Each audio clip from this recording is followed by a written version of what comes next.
Hello everyone, so welcome to my YouTube channel. This is like my first proper video. I guess it's a pretty heavy topic as you can tell from the title, but I think it's something that definitely needs to be said, and it's definitely something that would have helped me in the past 2 years, so this is why I'm making my this video. So of course before I start, because of like the topic I'm going to talk about, there's a very heavy trigger warning here. So if you're in the process of recovering from like an eating disorder or any body image issues, you might want to skip past this video because I will be going into like details. But apart from that, I just hope that if you're currently struggling with anything and are able to watch this video, that this video might actually help you realize some things, and hopefully knowing that other people have gone through this will help you in like your recovery process. One of the things I hear the most on my Instagram is like, how do you eat so much and still stay in shape, or like how do you eat so much every day? And like to this I usually just say like portion control or like swimmer's metabolism, but truth be told, I do have a story for this. So a bit of background on me before we start. I've been swimming since I was 8, all through high school, all through my schooling years, and I swam at a competitive level. And like the past 2 years I enlisted in the Singapore Army because it's compulsory. So I started college online virtually for this whole school year back in August of 2020. And yeah, so I'm currently a freshman. So let's bring it to the start. So since young, I've always had a pretty fast metabolism. So like I've never really had to, consciously watch what I eat. Everyone goes through like different phases in their life. So I went through like a really baby fat chubby phase when I was 13. I will show you pictures here or whatever I decide to insert them editing. So you can tell like there was a very big difference. And my coach at the time basically had this very strict mentality when it came to our weight. So we would weigh ourselves every single day, and if you gained weight, you'd basically be told off, or you'd be forced to do extra training. Back then I didn't really think much about it because you're 13, you're like, oh yeah, I gained weight. But I guess when you're 13, you're literally, your body is still growing. Like if you go through a baby fat phase, it's normal. Now that I realize it. So yeah, I eventually grew out of this baby fat phase when I was maybe 14, 15. Then went back to being stick skinny. Those who are swimmers will understand, like when you swim up to like 4 hours a day and you still have school on top of that, you really don't need to watch what you eat, because like you're basically a black hole when it comes to food. You eat and you eat and you eat, yet you're still hungry. So that was me for most of like my schooling years. Like I would just eat. This also like ties back to my issues with body image. So as I've said, I've always been rather skinny and rather like lanky. And maybe when you're younger, you don't think too much of it, but when you're older and you realize that there are things that you could be doing instead of what you are doing to get to this point, that's when it starts to become very damaging. So I ended high school pretty thin. I ended up like around 70 to 71 kg, and I was like 6 foot tall back then. So I was pretty lanky. Then I enlisted in the army in July 2018. Like the disordered mindset I had was like, oh, just gonna lose more weight and I'm gonna put more muscle on. But this was the furthest thing from the truth there was. In the army in Singapore, like a bit of context, my parents were with my brother in Hong Kong while I was in Singapore. So I guess a part of me didn't have that sense of familiarity with me in Singapore. So the way I sought to remedy this was by constant snacking and eating. This was like not only because of the lack of comfort, I guess, beside me, but also because of the fact that I was a lot, like more food was available to me nowadays. And after like a week in the army, like when I went home on the weekends, my coping mechanism a lot of the time was food. So I remember like one particularly rough week in the army. After that, I went home and I finished like a whole pint of Ben & Jerry's chocolate therapy ice cream. I do love the ice cream, but I really don't recommend using that as your sole coping mechanism. People think that you get super ripped in the army because you're constantly moving all day, but in comparison to like swimming 4 hours a day back then, this was a lot less activity than I was used to. It's only natural that with my new unhealthy eat whatever I want eating habits and my decreased activity levels, that the weight gain would start to show. I began to like noticeably gain weight at the end of 2018, and people started noticing. So people started saying things like, "Oh, you look fat," or like, "You got rounder," or like really backhanded things like, "Oh, the army's been treating you well." So when you say things like this, it might not seem like much to you because you're the one making the judgment, but back then this was pretty damaging for me because all my life I've been either stick thin or trying to shed a bit of weight, like consumers. It's only natural. And towards the end of 2018, I started to be unsatisfied with my body. And I think the tipping point was like at New Year's 2019. I think I looked at myself in a picture and I was like, yeah, you gotta do something about this because you look like a mess. It's okay to like want to change your body for yourself, but it's not okay to do it in the way I did. I was never really educated on nutrition or like proper methods of exercise because, let's see, nutrition I used to eat anything I wanted because I could afford to eat anything I wanted. Exercise, I used to swim 4 hours a day, maximum. So what do you do when you don't really have much knowledge? You go for the fads or you go for the extremes. So, warning, I'm just going to list some things I did here, and it might be a bit shocking to some people that I did this kind of thing. But I feel like it's better to be honest about this. The first one was I used to buy like $60 fat loss pills off like Lazada or Shopee. I used to take them every single day. I'm not proud of it. Like when people ask me what I was taking, I just say vitamins, but I was taking fat loss pills. So the second thing I would do was I would skip meals on the weekends as punishment for gaining weight during the work week. So when I was in camp, if I ate too much, and I weighed myself when I went back home, I would just not eat a meal on the weekend because I was so disgusted with myself. Third was I would obsessively count calories that I ate and calories that I burned. So I got a Garmin in like January 2019, a Garmin watch. And I think that just made me really obsessed with like the amount of exercise I was doing. And I also use like MyFitnessPal to like track the number of calories I ate. So like to this day, I still have like a pretty clear idea of like how many calories are in like 1 tablespoon of peanut butter, or like how many calories are in 1 pack of Oreos. Disclaimer is 140. I still remember this. I would always look for the lowest calorie menu item, and I would just justify it by saying, oh, I feel like eating something light today, when the reality was I just didn't want to eat anything higher than like a certain number of calories. And in my mind, food was just determined by like the number of calories it had, not like the amount of nutrients it had for me.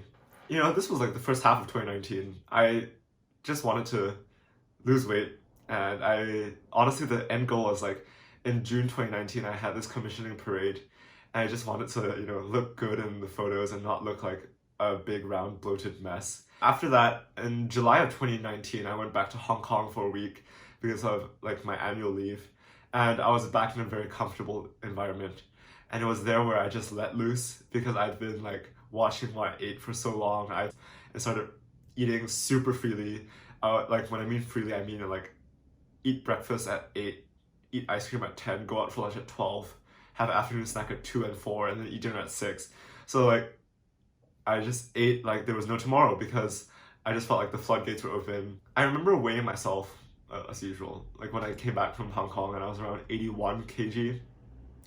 And like I saw that number on the scale, like that was the first time in my life I saw an 8 like on like the weighing scale. I was really unhappy, of course. So yeah, I decided to like go back to my, disordered ways with eating and exercising. So of course, like none of this crash and burn diet worked, and I ended up like not doing much in my eyes. I went back to Hong Kong again in October, and same as before, I was in a more comfortable environment with my family, and I ate even more. And I remember, again, we keep talking about stepping on a scale, but this was very relevant to me back then. I stepped on a scale one day and I was 84 point something, I don't remember. I was 84 kilos, and that was like the highest weight I've ever been, like to this day. And I remember just hating myself, but not able to do anything about it because all I knew was to either count my calories and not eat, or eat whatever I wanted, literally whatever I wanted, whenever I wanted it. That was a pretty tough time for me personally because you're trapped in this body that you don't like, and you're trying to solve this by controlling the food or the exercise you do, but it's not working. And that feeling of frustration is very real. I remember going back to Singapore with this like new peak weight, and I was like, it's never gonna get better. So I just gave up, basically just gave up. And I just continued to stress eat out of self-pity. And I'm not exaggerating when I say 2019 was probably the worst year of my life so far. And I know it's super dramatic coming from a 20-year-old, but 2019 was a very, very tough time for me. And I guess a lot of my friends kind of realized it because I kind of like went off the grid for a lot of it. Like I wasn't very happy with myself, so I didn't really want to like talk to other people. So I started 2020 with like the same disordered mindset. My one New Year's resolution for 2020 was to lose weight. Simple as that. That's all I wanted to do on January 1st, 2020. Thankfully for me, like the YouTube algorithm kind of saved me. So I started watching fitness YouTube, and I started learning more about nutrition and like how to like sustainably manage your weight, or how to overcome your body image issues. And there's a few YouTubers that I really, really recommend. Like the one I recommend to most of my friends is Natasha. Videos are about balanced eating and about a healthy relationship with food. And stuff like that really resonated with me at the time. And it was then I think I started to realize that what I was doing for like the past year and a half wasn't very sustainable or very kind to my body. In 2020, I also managed to like start swimming again. Actually got to train a bit more, so I trained like 3 or 4 times a week. I also started having like a much more relaxed relationship with food. Then COVID hit. During COVID, I remember the whole of April, I was at home and everything in Singapore was closed, so I spent most of COVID at home. So this was like a really big test for like someone trying to overcome disordered eating. Being cooped at home and not having anywhere to go or not having the pools to swim in was pretty terrifying for me. So I kind of resorted a bit back to my old ways. I restricted what I ate. I told myself I couldn't eat this unless I did some exercise. I told myself, oh, I have to burn this number of calories. I told myself I had to hit this number of steps in a day, and I would walk around my neighborhood just to hit like the magical 10,000 steps a day. Yeah, stuff like that. Okay, so people started to say like, oh, you've lost a bit of weight, and like, yeah, it's nice to hear that from people, but I guess it was only reinforcing a bit of the fact that this is the way you should be losing weight. You should be like exercising as much as you can. You should be eating only healthy food.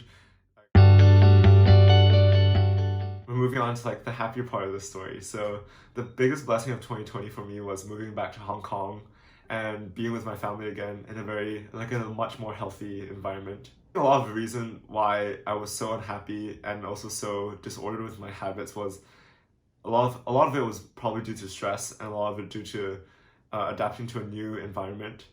Not that Singapore in itself was a bad environment, but I think it was just the reason why I was in Singapore was definitely a major reason why I resorted to such methods. And thankfully now I have a much more healthy mindset when it comes to food and exercise.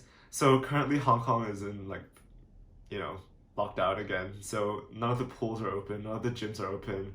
And I can tell you like my 2019 self would have been freaking out right now because like I would probably be exercising like crazy at home, going for like 10 km runs every day or something, and like not eating much. But thankfully now I have a much healthier relationship with food and exercise, and it's okay to indulge in your favorite foods once in a while, and it's okay to have a salad. It's just a matter of balance. It's a matter of treating your body like it's your own property. This year I also realized, and I overcame the fact that I'm never going to look as skinny as I did back in high school, because people grow, and it's not realistic for you to stay as skinny as you were back in high school, because that isn't sustainable. People grow, people have more important things in life to do than watch every single calorie they ate. And I think that's been a very important lesson for me over these years. But I think the worst thing of the past 2 years was the fact that I really was never fat. I really was never unfit. It's just that I gained a bit of weight a bit as in like up to 14 kg, but still, I gained a bit of weight and I was in a stressful environment. So like for example, I ran like basically like 18 km and I hit a pretty good time for my first ever run over 10 km. I managed to do things in the army that I really never thought I would be able to do. I managed to grow mentally, especially. The sad thing is back in 2019, I didn't see this. All I saw was that my face looks rounder, or I look terrible in this photo, or why am I 10 kg heavier than I was back then? Stuff like that. Another thing I'll admit is that most of my photos from 2019 or like end of 2018, start of 2020 are face-tuned because I just really didn't like the way I looked. I looked very round, and to me that was being ugly, so I just face-tuned them to make myself look slimmer. Facetune is a vicious cycle because you don't like the way you look, so you facetune the way your face looks. Then you post this picture, then you realize that, oh, now I actually have to look like that in real life. But it's not realistic because all you've done is like make your jaw slimmer. That's not how things work in real life. My final words of advice to like the people watching, if you've managed to watch this far, I'm pretty impressed. But my final words of advice is to, one, just try to refrain from commenting on someone's weight, even if they're skinny or whether they're slightly larger, because people struggle with their weight no matter what size they are, and I don't think judgment based on their weight is the best way to go around things. There's so many more things to compliment people for than their weight, even if they've lost weight, or unless they explicitly say they're actively trying to lose weight, or they're actively trying to gain weight. If not, then just don't make comments about people's weight, because people go through things that make them fluctuate in weight. And so people go through different phases in life, and it's only normal for us to like, change in weight because we can't just be the same weight forever. We're not machines. Final thing I have to say is like, I know it's tough to deal with body image and weight issues because I've gone through it myself. And I just want to say that I'm not licensed or I'm not like qualified to give nutritional advice or like lifestyle advice all the time, but if you need someone to talk to, I'm always here because I've been through this and I know that it's definitely tough to go through it alone. So yeah, thanks for watching this far and stay tuned for my next video.